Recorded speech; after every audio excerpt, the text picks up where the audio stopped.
ఆంధ్రప్రదేశ్లో తీసుకొచ్చిన వాలంటరీ వ్యవస్థ మీద ఇప్పటికే అనేక మంది ప్రశంసలు కురిపించారు. వీరి ద్వారా ప్రభుత్వ పథకాలన్నీ నేరుగా లబ్ధిదారుల చెంతకే చేరుతున్నాయి. అలానే ప్రభుత్వ ఆఫీసుల్లో ఏదైనా పని కావాలన్నా, ఏదైనా పథకానికి సర్టిఫికెట్లకు అప్లై చేసుకోవాలన్నా వాలంటీర్లకు చెప్తే చాలు, వెంటనే పనులు జరిగిపోతాయి. జగన్ సర్కార్ తీసుకొచ్చిన వాలంటీర్ల వల్ల చదువు రాని వారికి, వృద్ధులకు, వికలాంగులకు ప్రభుత్వం నుంచి అందే సేవలన్నీ వారి గుమ్మం వద్దకే వచ్చి చేరుతున్నాయి. రాష్ట్ర ప్రజలకు వారు చేస్తున్న సేవలు అమోఘం. కొన్ని రోజుల క్రితమే వాలంటీర్ల జీతాలు పెంచిన జగన్ సర్కార్ తాజాగా వారికి మరో శుభవార్త చెప్పింది. వాలంటీర్లు 10,000 నుంచి 30,000 రూపాయల వరకు పొందే అవకాశం కల్పించింది ఏపీ ప్రభుత్వం. ఉత్తమ సేవలు అందించిన వాలంటీర్లకు ప్రతి ఏటా సేవామిత్ర, సేవారత్న, సేవా వజ్ర అవార్డులను అందిస్తున్న సంగతి తెలిసింది. ఈ ఏడాది కూడా ఫిబ్రవరి 15, 16 తేదీల్లో ఈ అవార్డులను అందజేయనుంది ఏపీ ప్రభుత్వం.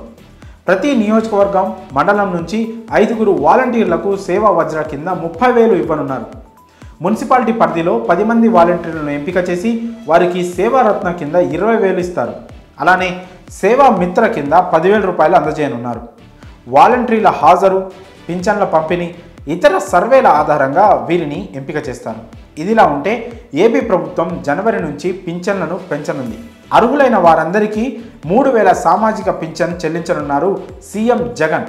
ఎన్నికల్లో ఇచ్చిన హామీ మేరకు పింఛన్ మొత్తాన్ని 2,000 నుంచి దశల వారీగా పెంచుకుంటూ వచ్చామన్నారు. వైఎస్ఆర్ పింఛన్, ఆసరా, చేయూత పథకాల అమలు, అంబేద్కర్ విగ్రహం ప్రారంభోత్సవ కార్యక్రమాల నిర్వహణపై జిల్లా కలెక్టర్లతో సీఎం జగన్ తాడేపల్లిలోని క్యాంపు కార్యాలయం నుంచి వీడియో కాన్ఫరెన్స్ ద్వారా సమీక్ష జరిపారు. పింఛన్ల కోసం నెలకు 1,950 కోట్లు ఖర్చు చేస్తున్నామన్నారు సీఎం జగన్.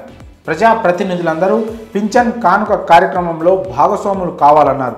అలానే పెన్షన్ కానుక, ఆసరా, చేయూత లబ్ధిదారుల విజయ గాథలను వీడియోల రూపంలో పంపాలని, వాటిలో అత్యుత్తమమైన వాటిని ఎంపిక చేసి బహుమతులు కూడా అందిస్తామని ఈ సందర్భంగా ముఖ్యమంత్రి జగన్ ప్రకటించారు. ప్రభుత్వ పథకాలు వారి జీవితాలను ఎలా మార్చాయనేది వీడియోలో చూపించాలని అన్నారు.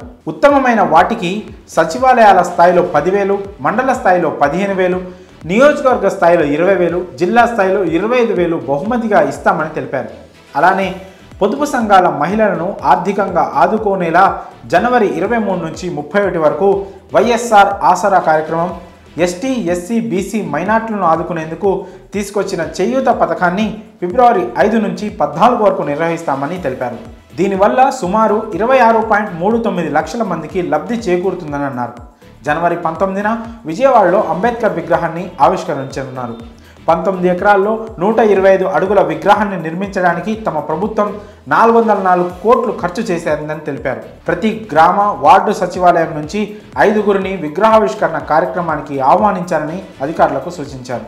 ఈ కార్యక్రమంలో పాల్గొనే వారి కోసం ప్రతి మండల కేంద్రం నుంచి ప్రత్యేక బస్సులు సైతం ఏర్పాటు చేస్తున్నట్లు తెలిపారు. మరి వాలంటీర్ల సేవలను మెచ్చుకుంటూ వారికి ఆర్థిక సాయం కూడా అందిస్తుండడంపై మీ అభిప్రాయాలను కామెంట్స్ రూపంలో తెలియజేయండి.